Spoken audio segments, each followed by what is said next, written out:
All right, so one other opportunity from the back, and especially when we have a partner that is defending the choke well, is to switch to a different attack. And we should always be thinking of multiple attacks at a time.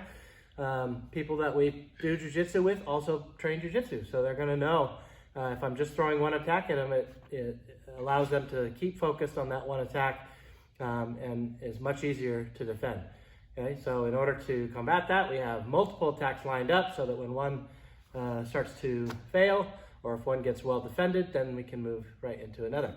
Okay, so when I set this choke in, we talked about how he's going to grab the wrist to defend. So he reaches up there and grabs the wrist, and he brings this wrist close.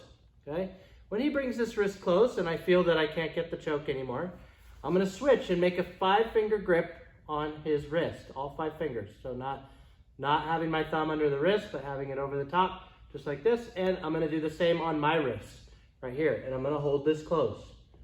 Okay? He may continue to defend the wrist here, defending the choke, and that's fine. Okay? If he doesn't for some reason, if he switches somewhere else, like he starts to go to try to take my hooks off, I can switch right back to this and apply the choke. Okay? But we'll say that he keeps on defending on the wrist. Okay? Once I have the figure 4 grip on the wrist, I'm going to step on the outside of the hip to move my hips around to the side.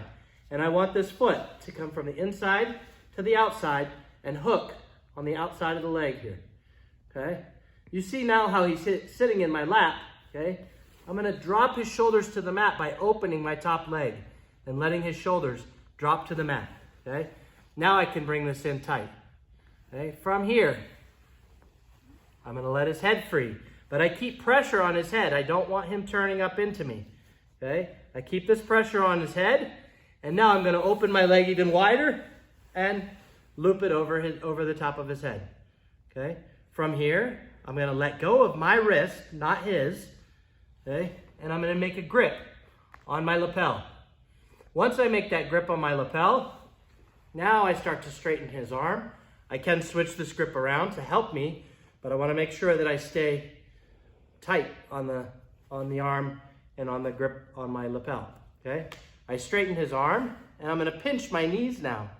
And I bring my heels in nice and tight against his body. Okay? From this position, slowly extending to finish the arm lock. One more time. I'm on the back. I have the choke. He begins to defend. I make the grip on the wrist. I make the grip on my wrist. I step on his hip, and I get my angle. And I keep that angle by hooking on the outside of his legs. Okay? Now, I open my leg to let his shoulders fall. Okay? And I bring my legs together.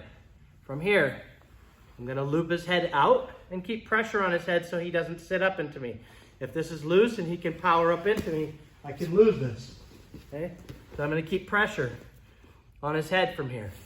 Now I open up my leg, loop it over the head, make a grip on my lapel, straighten the arm, I can come under, I can even fight wrist locks here to get him to let go. If he did have this hand free and was putting his hands together to defend here, okay, I can use that to wrist lock, straighten his leg, pinch my knees, and finish the arm lock.